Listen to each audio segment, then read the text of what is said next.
বাঙালি বাড়িতে মাছ ছাড়া কিন্তু চলে না, প্রতি মাসেই মাছ আনে আর আপনাদের সাথে শেয়ার করি। আজকেও দেখেন কত প্রকারের মাছ আনছে।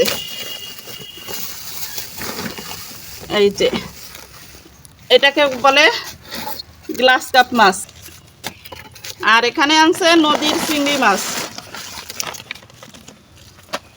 দেখেন নদীর কত বড় বড় টাটকা চিংড়ি, কি বড় বড় পা। আর এর সাথে আছে বাইলে মাছ। মধুমতি নদীতে কিন্তু এই সময় অনেক বাইলে মাছ চিংড়ি মাছ পাওয়া যায়, আর সেই মাছগুলোই নিয়ে আসছে। আনছে রূপচাঁদা। আমাদের এদিকে কিন্তু রূপচাঁদা মাছ বেশি একটা পাওয়া যায় না, মাঝে মাঝে পাওয়া যায়।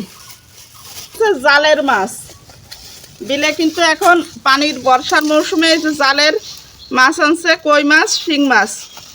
জালের মাছ বিলে যে কিছু কিছু মাছ কিন্তু মরেও গেছে। এই মরা মাছগুলো দিয়ে পেপলির পাতা দিয়ে রান্না করলে অনেক মজা লাগবে।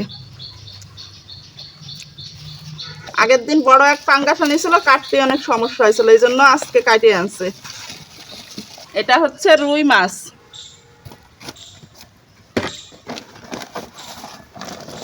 এটাও রুই। তো আজকে বাজার থেকে কিন্তু বেশি রকমের মাছ আনিনি, এই কয়েক পদের মাছ আনছে। আর মুরগি আনছে। ইলিশ মাছ আনতে গেছিল, কিন্তু ইলিশ মাছের অনেক দাম, তারপরে ভালোটা পাওয়া যায়নি। আর এই যে আনছে শাপলা, এই শাপলা দিয়ে কিন্তু রুই মাছ অনেক ভাল লাগে।